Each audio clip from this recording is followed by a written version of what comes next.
आजकल दारुल नदवा नहीं आ रहे हो, तुम्हारी कमी खलती है वहाँ।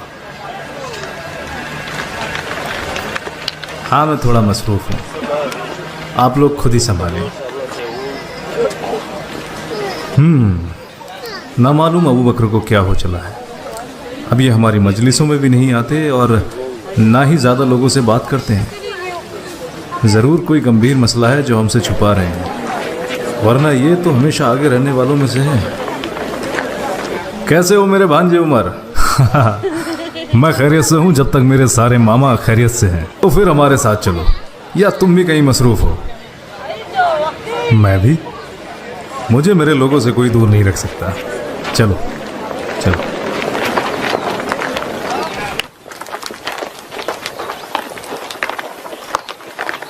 अबा बकर। उस्मान, कहाँ? मैं कौम की मजलिस में जा रहा हूँ। क्या कुछ नया होने वाला है वहाँ? नहीं, बस वो पुरानी बातें। अगर कुछ नया होता तो तुम्हें जरूर मालूम होता। क्या कोई बात है जहन में? अगर तुम मुझे बताना बेहतर समझो तो शायद मैं तुम्हारी कोई मदद कर सकूं। हाँ, अगर मैं कहूँ वाकई कोई बात है जो हम सब के लिए बेहतर है और मैं ज़्यादा से ज़्यादा अपने लोगों को इस बारे में बताना चाहता हूँ। तुम मेरे सबसे ज़्यादा करीब हो और तुम मेरे। लेकिन बात क्या है? आज मजलिस को छोड़ो और मेरे साथ चलो। अच्छा एक बात बताओ, तुम अपने भाई के बारे में क्या सोचते हो? कौन? आप? क्या मैंने कभी तुमसे झूठ कहा है? नहीं, बिल्कुल नहीं, बल्कि आप तो सबसे सच्चे और नेक दिल इंसान हैं और हम सबसे ज़्यादा सच्चे मोहम्मद इब्ने अब्दुल्ला हैं। हाँ वाकई, जैसा आपने कहा वो अस्सादिकुल अमीन है। लेकिन आप उनकी बात क्यों कर रहे हैं? कुछ बताएंगे? हाँ बताऊंगा, लेकिन पहले एक वादा करो, तुम इसका जिक्र किसी और से नहीं करो। तुमने वाकई मुझे परेशानी में डाल दिया, मैं वादा करता हूँ। लेकिन मुझे अब लगने लगा है ज़रूर कोई गंभीर मसला है। हाँ वाकई ऐसा है। सारे अरब में पहले कभी किसी ने ऐसा कुछ नहीं सुना होगा जो सबकी ज़िंदगी को सही रास्ते पर ले आएगा, दुनिया में ही नहीं आखिरत में भी। आखिरत? या आखिरत क्या है?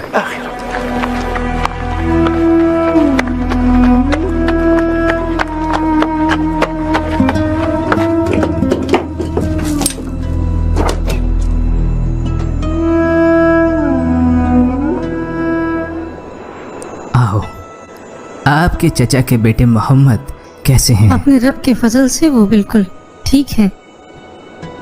कौन रब? मैंने आपको आज उनके साथ पहाड़ी रास्ते पर देखा था। आप वहाँ क्या कर रहे थे? मेरी तो कुछ समझ नहीं आया। आप दोनों ने सजदे किए और फिर खड़े हो गए, और ये सजदे वैसे बिल्कुल नहीं थे जैसे हम अपने बुतों को करते हैं। जो आपने हमें करते देखा उसे नमाज कहते हैं वालिद साहब, जिसको अल्लाह ने अपने नबी के जरिए हम पर फर्ज किया है। हाँ, आपके भतीजे मोहम्मद, बेशक अल्लाह की कसम वो नबी है और उन पर वही की जाती है जो कि अल्लाह का कलाम है यानी कुरान, और मैं उनके दीन पे चलता हूँ यानी इस्लाम।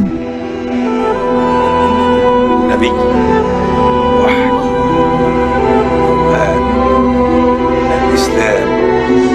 आपने बहुत कुछ कह दिया मेरे बेटे। आओ बैठो और मुझे अपने इस दीन के मुतालिक और बताओ इस दीन से मुराद क्या है? कहाँ जा रहे हो अम्मार? मुझे कुछ काम है अब्बा जी। तुम हमेशा कुछ ना कुछ काम का बहाना बनाकर चले जाते हो और जब भी मैं पूछता हूँ मुझे कुछ भी नहीं बताते। मैं यहाँ अकेला रह जाता हूँ। ऐसा क्या काम करते हो जिसका मुझे इल्म नहीं? अब तुम कहाँ जा रही हो? मैं तो अबू अल हाकम इब्न हिशाम के घर जा रही हूँ। उनकी बीवी ने मुझे बुलाया है, शायद कुछ काम है। ये कहो कि उनको आपसे अपनी खिदमत करानी है। उनके खुद के भी तो नौकर हैं। उनका नौकर बीमार है और इसके अलावा बनु मखजूम हम पर हक रखते हैं। हाँ, साथी हैं, गुलाम नहीं हैं, और वो आज भी आपसे गुलाम औरत की तरह ही व्यवहार करते हैं। उन्होंने आपको आजाद तो कर दिया, मेरे अब्बा से शादी भी करा दी, लेकिन वो आज भी हमको गुलाम ही समझते हैं। चुप हो जाओ अम्मार, तुम हमें ऐसी परेशानी में न डालो जिसका कोई हल नहीं है। उनके हम पे बहुत एहसान है। जानते हो, जब मैं यमन से यहाँ आया था तो मखजूम कबीला ही था जिसने मुझे आसरा दिया और मेरी हिफाजत की और मुझे अपना साथी बनाया। अब मेरी रूह पर सिर्फ उन्हीं का ही हक है। इस रूह का मालिक उसका बनाने वाला है। क्या कहा इसने? मेरे बेटे, वो आपको हक के रास्ते पर चलने के लिए बुला रहे हैं। आप हमेशा उनके साथ ही रहना, और जब तक अल्लाह की मर्जी ना हो तब तक इस बारे में किसी और से जिक्र भी नहीं करना।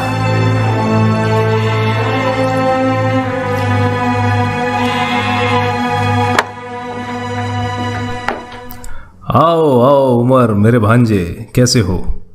यहां बैठो। और तुम्हारे बाबा अल खत्ताब कैसे हैं?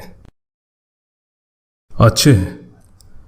अच्छा बताओ, आज कैसे आना हुआ, या कोई खास बात है? मैंने कुछ सुना है जो मुझे पसंद नहीं आया। मुझे नहीं लगता आप इस बात से अनजान हैं। तुम्हारा मतलब मोहम्मद,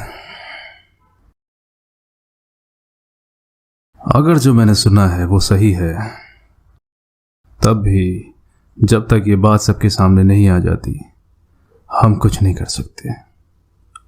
मुझे नहीं पता वो ऐसा क्यों कर रहे हैं। हो सकता है वो हमारे खिलाफ जंग की तैयारी कर रहे हैं। मुझे पूरा यकीन है कि वो चुपचाप अपना दीन फैला रहे हैं और उन लोगों को शामिल कर रहे हैं जिन पर वो विश्वास करते हैं। अगर ऐसी बात थी तो पहले हमसे शुरुआत क्यों नहीं की? हम तो कुरैशी सरदार हैं। एक तरीके से उन्होंने सही किया। हम उनकी बातों में नहीं आने वाले। मुझे लगता है हमें उनको सुनना चाहिए।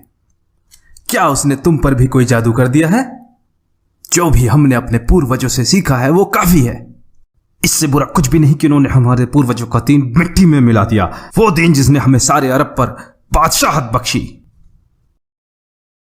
अगर वो नबी होने का दावा करते हैं और ये कह रहे हैं कि उस खुदा को जानने के लिए अपने नबी को जानो, तब भी हम ये कैसे मान लें कि बनी हाशिम हमारा सरदार हो सकता है और हम उसके मानने वाले? हद तो तब हो गई जब वो कहता है कि बनी हाशिम को नहीं, उस खुदा को मानो जिसने मुझे नबी बनाकर भेजा है।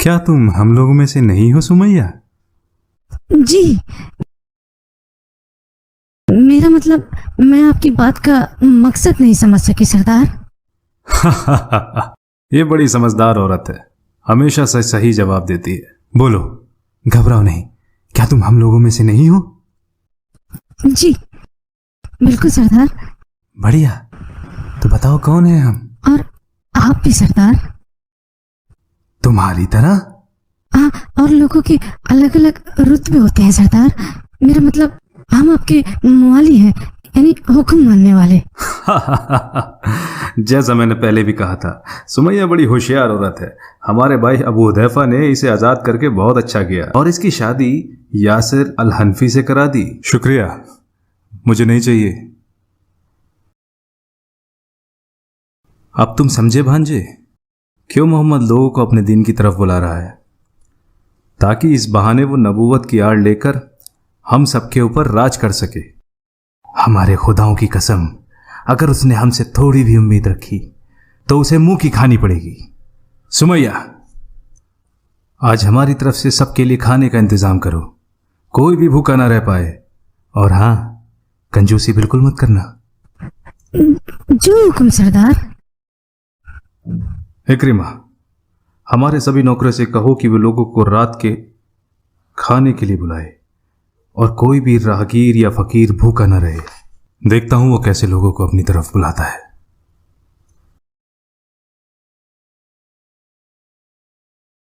नबी के मिशन के 3 साल बाद। कैसी हो तुम? तुम औरतों में क्या कर रहे हो? अब तुम जवान हो गए हो।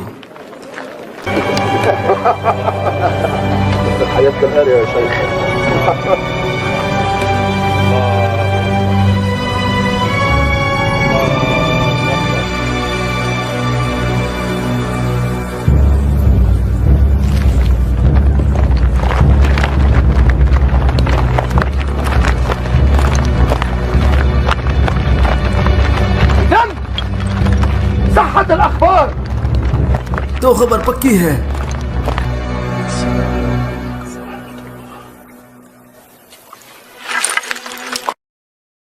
तो तुम लोग ऐसे इबादत करते हो? हमें पता चला था कि मोहम्मद ने हमारा दीन छोड़कर खुद का दीन अपना लिया है। जो मैंने अपने कानों से सुना था, आज अपने सामने देख रहा हूं। मुझे तो यकीन ही नहीं हो रहा। तुम्हारी तो गिनती भी बढ़ती जा रही है और मैं आज तक गफलत में था कि ये पूरा मजाक है। देखो अबू सुफियान, मेरी बात सुनो। हमारा इरादा तुम्हें दुखी करने का नहीं था। हम तो बस यहां खुदा की इबादत कर रहे थे और तुमने हमें ढूंढ लिया। हम तो बस वही कर रहे हैं जो हमारे रसूल अल्लाह ने हमसे कहा है।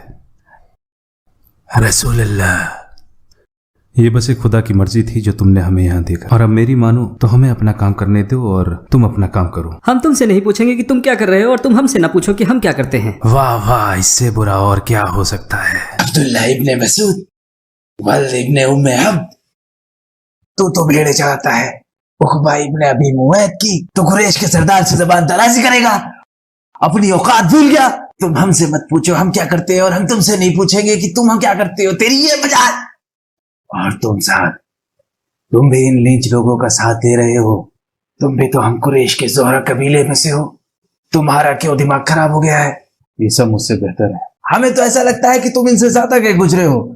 जब तक हम तुम्हें तुम्हारी गलतियों का सबक न सिखाते तब तक तुम्हें छोड़ेंगे नहीं। मारो इन्हें, मारो इन्हें।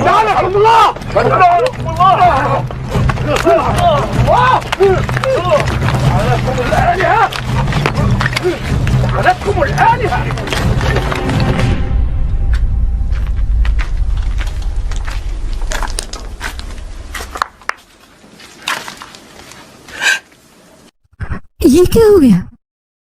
मुझे कुछ नहीं हुआ अम्मी। तुम्हें बताना पड़ेगा।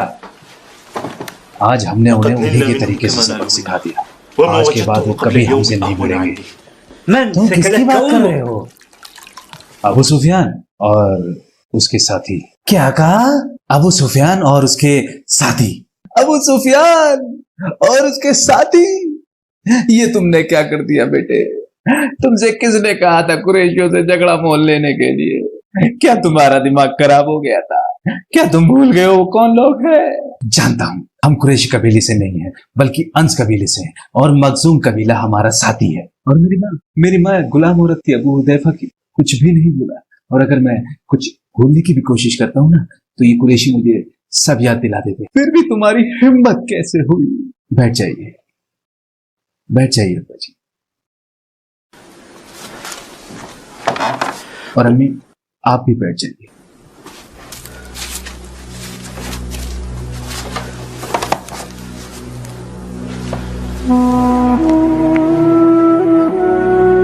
अऊज़ु बिल्लाहि मिनश शैतानिर रजीम। बिस्मिल्लाहिर रहमानिर रहीम। वद्दुहा वल्लैलि इज़ा सजा मा वद्दअक रब्बुक वमा क़ला वललआखिरतु खैरुन लक मिनल ऊला वलसौफ युअतीक रब्बुक फतर्दा अलम यजिदक यतीमन फआवा ववजदक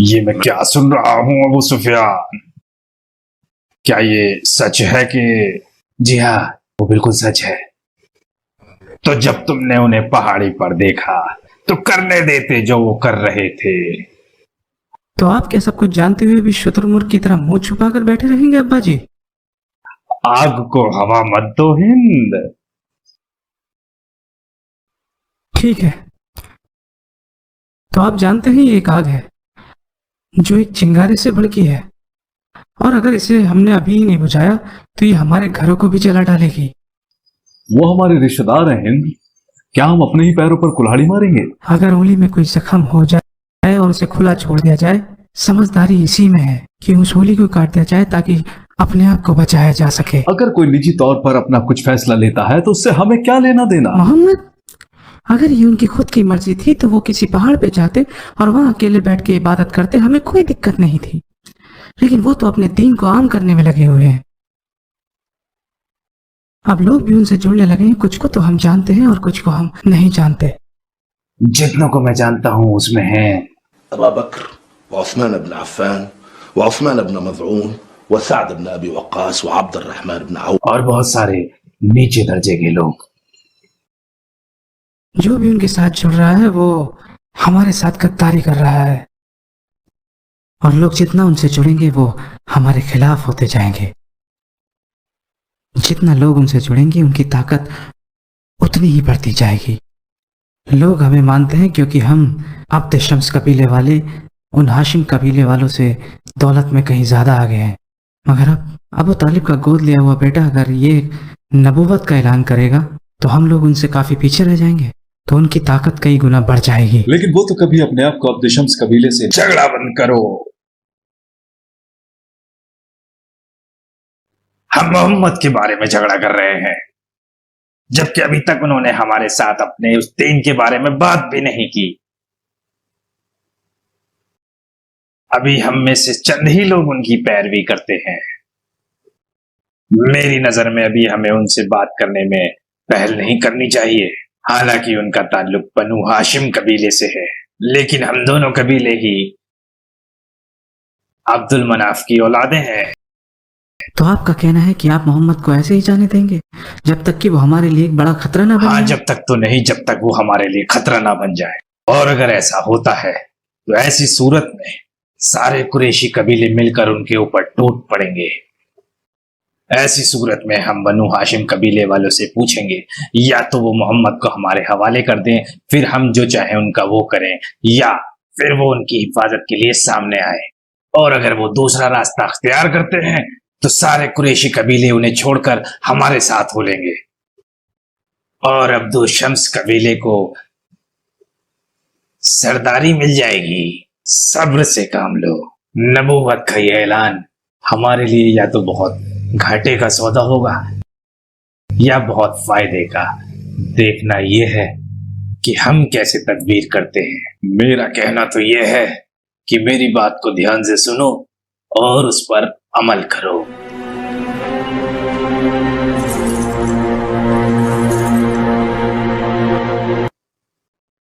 खुदा की कसम, बड़ा ही खूबसूरत कलाम है। ये किसी इंसान का कलाम नहीं हो सकता। ऐसा लग रहा है जैसे मेरी आंखों पर पट्टियां बंधी थी और अब मैं सब कुछ देख सकता हूँ। हम सब एक खुदा की मखलूकात हैं। एक खुदा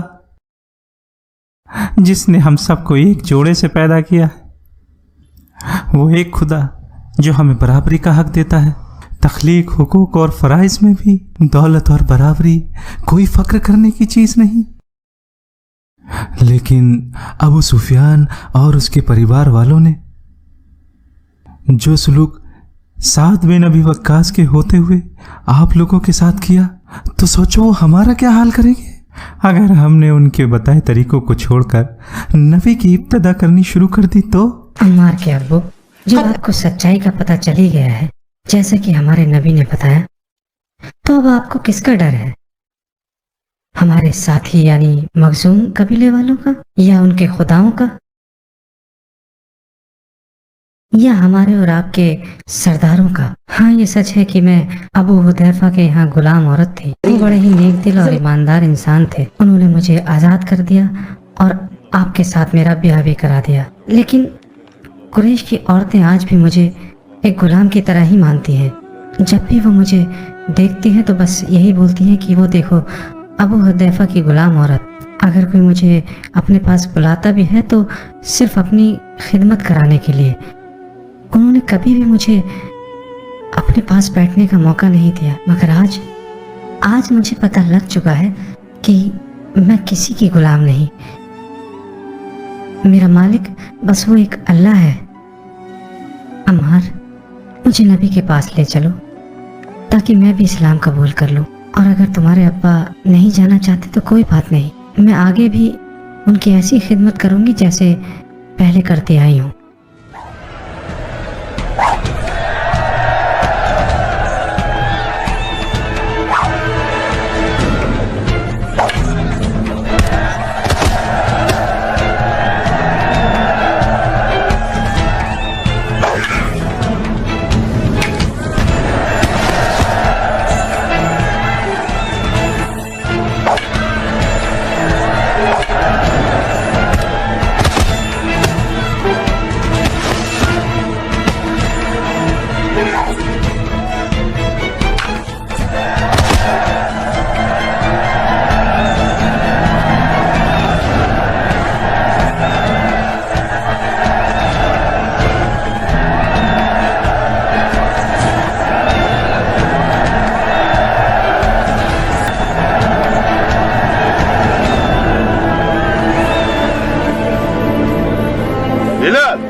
दिखाओ मुझे तुम क्या कर सकते हो। लेकिन मैं तो लड़ना ही नहीं चाहता। तेरे चाहने या न चाहने से क्या होता है, तू वो करेगा जो मैं चाहता हूँ। जा लड़के दिखा।